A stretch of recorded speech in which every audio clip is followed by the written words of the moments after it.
നമസ്കാരം. ആശുപത്രിയിൽ രോഗിയുടെ രോഗാവസ്ഥയെക്കുറിച്ച് ഡോക്ടറോട് ചോദിച്ചാൽ പോലും കേസ് വരും. രോഗിയുടെ കൂട്ടിരിപ്പുകാരെ ജാമ്യമില്ലാ വകുപ്പുകൾ ചേർത്ത് കേസെടുക്കും. ആശുപത്രിയിൽ ഡോക്ടർമാരുടെ ഭരണമാണ്. അവർക്ക് സംഘടനാ കരുത്തുണ്ട്. അതുകൊണ്ട് തന്നെ രോഗികളുടെ കൂട്ടിരിപ്പുകാരുടെയോ ചോദ്യങ്ങളെ പോലും ക്രിമിനൽ കുറ്റമാക്കി അവർ മാറ്റും. പക്ഷേ ആശുപത്രിയിൽ ചികിത്സയ്ക്ക് എത്തുന്ന രോഗികളുടെ അവകാശങ്ങൾ സംരക്ഷിക്കപ്പെടുന്നുണ്ടോ? ഇല്ലെന്ന് തന്നെയാണ് ഉത്തരം. അതിനിടെ ചികിത്സ കിട്ടാതെ മെഡിക്കൽ കോളേജ് ആശുപത്രിയിൽ ഹൃദ്രോഗി മരിച്ച സംഭവത്തിൽ മെഡിക്കൽ വിദ്യാഭ്യാസ ഡയറക്ടർ ഇന്ന് റിപ്പോർട്ട് സമർപ്പിച്ചേക്കും. അടിയന്തര അന്വേഷണം നടത്തി റിപ്പോർട്ട് സമർപ്പിക്കാൻ ആരോഗ്യമന്ത്രി ഇന്നലെ നിർദ്ദേശം നൽകിയിരുന്നു. വേണുവിന് ചികിത്സ നൽകുന്നതിൽ വീഴ്ച സംഭവിച്ചിട്ടില്ല എന്നായിരുന്നു ഇന്നലെ മെഡിക്കൽ കോളേജ് അധികൃതർ പറഞ്ഞത്. ആൻജിയോഗ്രാം ചെയ്യാതിരുന്നതിലും വീഴ്ചയില്ലെന്നായിരുന്നു വാദം. എന്നാൽ ചികിത്സ കിട്ടിയില്ലെന്ന വേണുവിൻ്റെ തന്നെ ശബ്ദ സന്ദേശം ആരോഗ്യവകുപ്പിനെ കടുത്ത വെട്ടിലാക്കിയിരിക്കുകയാണ്. DMEയുടെ റിപ്പോർട്ടിന് ശേഷമായിരിക്കും ആരോഗ്യവകുപ്പിന്റെ തുടർ നടപടികൾ. ഈ ശബ്ദ സന്ദേശത്തിന്റെ അടിസ്ഥാനത്തിൽ മെഡിക്കൽ കോളേജ് സംവിധാനത്തിനെതിരെ കേസെടുക്കേണ്ടേ എന്നതാണ് ഉയരുന്ന ചോദ്യം. തനിക്ക് വേണ്ട ചികിത്സ ലഭിക്കുന്നില്ലെന്ന ശബ്ദ സന്ദേശം സുഹൃത്തിന് അയച്ചതിന് പിന്നാലെ തിരുവനന്തപുരം മെഡിക്കൽ കോളേജ് ആശുപത്രിയിലാണ് രോഗി മരിച്ചത്.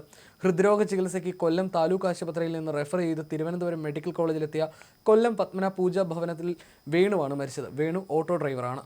5 ദിവസം കാത്തിരുന്നിട്ടും ആൻജിയോഗ്രാമിന് സമയം കിട്ടാതെയാണ് വേണു മരിച്ചതെന്നും ആശുപത്രി അധികൃതരുടെ അനാസ്ഥയാണ് മരണത്തിന് കാരണമെന്നും ബന്ധുക്കൾ ആരോപിക്കുന്നു.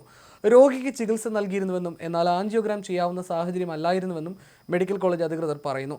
തൻ്റെ ജീവന് എന്തെങ്കിലും സംഭവിച്ചാൽ ഉത്തരവാദികൾ ആശുപത്രി അധികൃതരാണെന്നാണ് വേണുവിൻ്റെ ശബ്ദ സന്ദേശത്തിൽ പറയുന്നത്. മെഡിക്കൽ കോളേജ് ആശുപത്രിയിൽ കൈക്കൂലി നൽകാതെ കാര്യങ്ങൾ നടക്കില്ലെന്നും ഈ സന്ദേശത്തിൽ പറയുന്നു.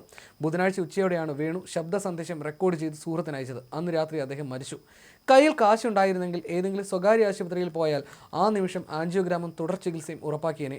വേണു ജീവിതത്തിലേക്ക് തിരികെ വന്നനെ. ഇതാണ് വേണുവിൻ്റെ ഭാര്യ പറയുന്നത്.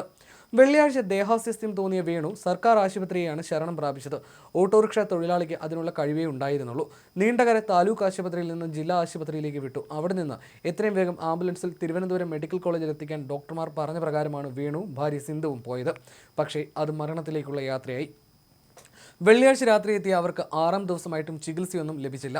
കുടുംബത്തിന്റെ അത്താണിയെയാണ് നഷ്ടപ്പെട്ടത്. നഷ്ടപരിഹാരങ്ങൾക്കപ്പുറം ജീവന് വില നൽകണം. ഓട്ടോറിക്ഷ ഓടിച്ച് കഷ്ടപ്പെട്ടാണ് വേണു 3 സെന്റും തന്റെ കൊച്ചു വീടും ഉണ്ടാക്കിയത്.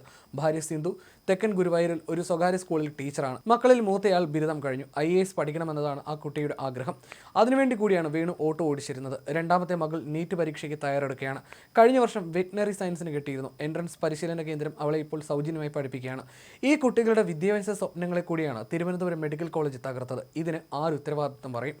ആ കുട്ടികളെ ചേർത്ത് പിടിച്ച് സിന്ധു പൊട്ടിക്കരയുകയാണ്. കൂട്ടുകാരന്റെ മരണത്തെ തുടർന്ന് ഇടപ്പള്ളിക്കോട്ടയിലെ ഓട്ടോ ഡ്രൈവർമാർ റോഡ് ഉപരോധിച്ചു. ഇടപ്പള്ളിക്കോട്ടയിലെ അടിപ്പാത സമരത്തിലെല്ലാം മുൻപന്തിയിലുണ്ടായിരുന്ന വേണു ഒരു പൊതുപ്രവർത്തകൻ കൂടെയാണ്. പരേതനായ കുട്ടനാണ് വേണുവിൻ്റെ അച്ഛൻ. സരസമ്മയാണ് അമ്മ. ബാബു, ഓമനക്കുട്ടൻ, ബേബി, യശോധരൻ, വസന്ത എന്നിവർ സഹോദരങ്ങളുമാണ്.